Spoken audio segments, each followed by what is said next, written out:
Hello friends, रितूस किचनमध्ये तुमचं पुन्हा एकदा स्वागत। आज आपण मुलांच्या टिफिनसाठी अगदी झटपट व मस्त असं सँडविच कसं बनवायचं ते बघणार आहोत। त्यासाठी इथे मी 2 चमचे किसलेली काकडी घेतलेली आहे, 2 चमचे किसलेले गाजर, 1 चमचा किसलेला बीट, 1 चमचा टोमॅटो, 1 चमचा बारीक कापून घेतलेला कांदा घेतलेला आहे।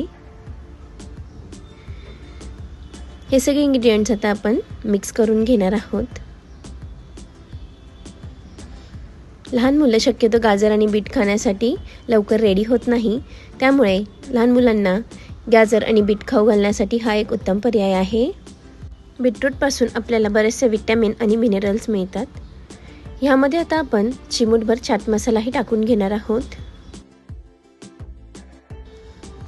त्यानंतर त्यामध्ये तेवढेच आपण काळी मिरी पूड टाकून घेणार आहोत।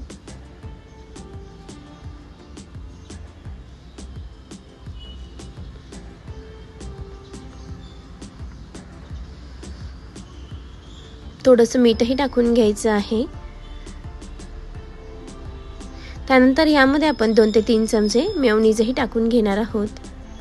मेयोनीज टाकल्यानंतर हे सगळे इन्ग्रेडियंट्स व्यवस्थित असे मिक्स करून घ्यायचे आहे, जेणेकरून फिलिंग एकजीव होईल।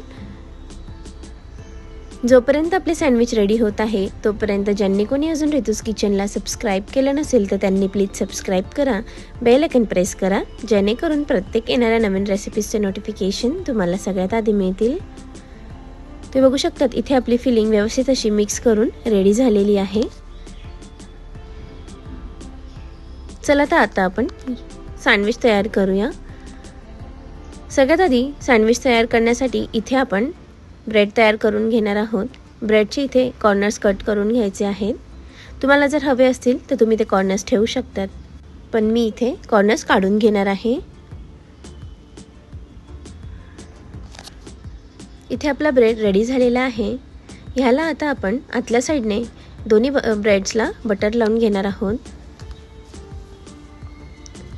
बटर लावून झालं की त्यावर आपण ग्रीन चटणी स्प्रेड करून घेणार आहोत। व्यवस्थित असं बटर लावून घ्यायचं आहे।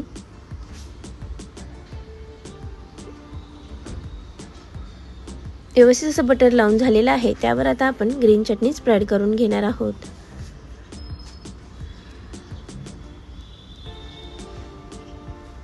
त्यानंतर त्यावर आपण जी फिलिंग रेडी करून ठेवलेली होती तीही व्यवस्थित अशी टाकून घेणार आहोत।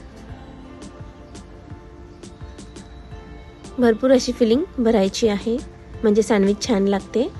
आता सँडविच क्लोज करून आपण याच्या दोन्ही साइडने बटर लावून घेणार आहोत आणि हे सँडविच तव्यावर टाकून दोन्ही साइडने गोल्डन ब्राउन आणि क्रिस्पी होईपर्यंत भाजून घेणार आहोत।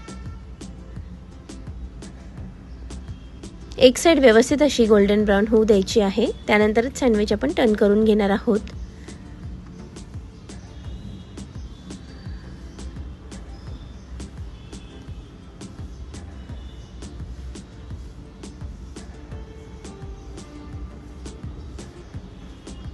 बघू शकता इथे एक साइड हलकी अशी ब्राउन झालेली आहे। आता आपण हे सँडविच टर्न करून दुसरी साइडही त्याचप्रमाणे गोल्डन ब्राउन आणि क्रिस्पी करून घेणार आहोत।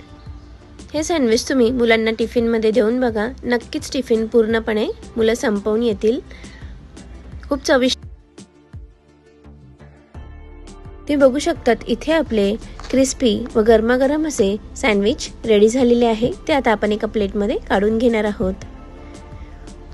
इथे मी तुम्हाला एक सँडविच कट करून दाखवते। मस्तच अप्रतिम असे हे सँडविच तयार होतात। ही रेसिपी तुम्ही नक्की ट्राय करा आणि तुम्हाला कशी वाटली हे कमेंट बॉक्समध्ये कळवायला विसरू नका। रेसिपी बघितल्याबद्दल धन्यवाद। पुन्हा भेटूया अशाच एका नवीन रेसिपी सोबत। तोपर्यंत बाय बाय।